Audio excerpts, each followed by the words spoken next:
రబీ సీజన్కు సంబంధించి ధాన్యం కొనుగోలులో చివరి దశకు చేరుకుంది. నిజామాబాద్ జిల్లాలో అధికారులు లక్ష్యానికంటే చేరువ దగ్గరలో ఉన్నారు. నిజామాబాద్ జిల్లా వ్యాప్తంగా ఏదైతే 6 లక్షల మెట్రిక్ టన్నులు ధాన్యం కొనుగోలు చేయాల్సి ఉంది. అయితే 433 కొనుగోలు కేంద్రాల ద్వారా ధాన్యం కొనుగోలుకు శ్రీకారం చుట్టారు. కానీ పూర్తి స్థాయిలో ధాన్యం సేకరణ అయితే చివరి దశకు చేరిన నేపథ్యంలో 4 లక్షల పైగా మెట్రిక్ టన్నుల ధాన్యాన్ని సేకరించారు. 62,000 పైగా మంది రైతుల దగ్గర నుండి ధాన్యాన్ని సేకరించారు. అయితే మరికొంత ధాన్యం అక్కడక్కడ మిగిలిపోయిన ధాన్యాన్ని కూడా త్వరలో రైస్ మిల్లులకు తరలించేందుకు సిద్ధం చేస్తున్నారు జిల్లా అధికారులు. మొత్తంగా చూసుకోవచ్చు రాష్ట్రంలో తెలంగాణ రాష్ట్రంలోనే అత్యధికంగా నిజామాబాద్ జిల్లాలో ధాన్యం పండింది. అందులో భాగంగా 4 లక్షల పైగా మెట్రిక్ టన్నుల ధాన్యాన్ని ఇప్పటికే అధికారులు రైస్ మిల్లులకు కొనుగోలు కేంద్రాల ద్వారా రైస్ మిల్లులకు తరలించారు. రైతులకు కూడా ధాన్యానికి సంబంధించి ఏదైతే కొనుగోలు చేసిన నేపథ్యంలో దానికి అంతటి కూడా రైతులకు ఇప్పటికే ధాన్యానికి సంబంధించి డబ్బులు కూడా రైతుల ఖాతాల్లో వేసినట్లు అధికారులు చెప్తున్నారు. జిల్లా వ్యాప్తంగా చూసుకుంటే 6 లక్షల మెట్రిక్ టన్నులు కొనుగోలు చేయాల్సి ఉండగా 4 లక్షల పైగా మెట్రిక్ టన్నులు కొనుగోలు చేశారు. 480 ఈ కొనుగోలు కేంద్రాల ద్వారా కొనుగోలు చేయాల్సి ఉంటే 433 కొనుగోలు కేంద్రాల ద్వారా కొనుగోలుకు శ్రీకారం చుట్టారు. ఇప్పటికే 902.21 కోట్ల రూపాయల ధాన్యాన్ని విలువ చేసే ధాన్యాన్ని కొనుగోలు చేశారు. ఇప్పటికీ రైతులకు 784.92 కోట్ల రూపాయలు రైతులకు చెల్లించామని చెప్పి జిల్లా అధికారులు అయితే పూర్తి స్థాయిలో చెప్తున్నారు. మరికొంత ధాన్యం అక్కడక్కడ మిగిలి ఉన్న నేపథ్యంలో పూర్తి స్థాయిలో ధాన్యాన్ని సేకరించి రైతులకు డబ్బులు త్వరలోనే అందిస్తామని చెప్పి అధికారులు చెప్తున్నారు.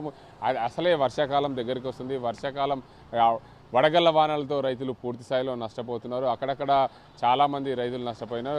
వడగళ్ల వానతో నష్టపోయిన రైతులకు తెలంగాణలో ఏర్పడిన కాంగ్రెస్ ప్రభుత్వం 10,000 రూపాయలు నష్టపరిహారం చెల్లిస్తామన్న నేపథ్యంలో అది కూడా ఇంతవరకు రాలేదని చెప్పి రైతులు ఆందోళన చెందుతున్న పరిస్థితి అయితే ఉంది. మరోవైపు పంట చేతికొచ్చింది, ధాన్యం కొనుగోలు సరైన సమయంలో జరగకపోవడంతో ధాన్యం కల్లాల మీదనే తడిసి ముద్దైన నేపథ్యంలో ఆ ధాన్యాన్ని కూడా తడిసిన ధాన్యాన్ని కొనుగోలు చేయాలని చెప్పి రైతులు డిమాండ్ చేస్తున్నప్పటికీ కూడా ప్రభుత్వము తడిసిన ధాన్యాన్ని కొనుగోలు చేసేందుకు సిద్ధమైన నేపథ్యంలో పూర్తి స్థాయిలో ధాన్యం సేకరణలో రాష్ట్ర ప్రభుత్వము విఫలమైందని చెప్పాలి.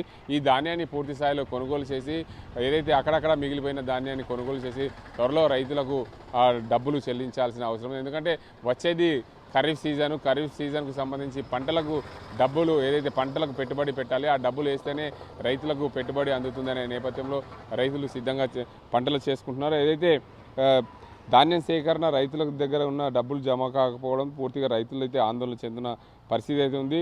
మొత్తానికి జిల్లా వ్యాప్తంగా ధాన్యం సేకరణకు సంబంధించి పూర్తి స్థాయిలో ధాన్యం అయితే 4 లక్షల పైగా మెట్రిక్ టన్నులు సేకరించిన నేపథ్యం దాని విలువ 9.8 కోట్ల పైగా విలువ గల ధాన్యాన్ని దాని రైతులకు మాత్రం 784.21 కోట్ల రూపాయలు రైతులకు చెల్లించారు. మరికొంత ధాన్యానికి సంబంధించిన డబ్బులు చెల్లించాల్సి ఉంది. ఏదేమైనప్పటికీ ప్రభుత్వము జిల్లాకు సంబంధించిన అధికార యంత్రాంగం పూర్తి స్థాయిలో మిగిలిపోయిన ధాన్యాన్ని కొనుగోలు చేయాలని చెప్పి రైతులు డిమాండ్ చేస్తున్న నేపథ్యంలో పూర్తి స్థాయిలో అక్కడక్కడ మిగిలిపోయిన ధాన్యాన్ని కూడా సేకరించి రైతులకు ఇబ్బందులు కలగకుండా చూడాల్సిన బాధ్యత జిల్లా యంత్రాంగం పైన ఉంటుందని చెప్పి రైతులు వాపోతున్నారు. ఇది ఇక్కడ పరిస్థితి.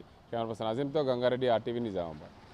మరిన్ని వీడియోస్ కోసం ఛానల్ ని సబ్స్క్రైబ్ చేయండి. లేటెస్ట్ అప్డేట్స్ కోసం వాట్సాప్ ఛానల్ ని ఫాలో చేయండి. అండ్ లింక్ డిస్క్రిప్షన్ లో ఉంది.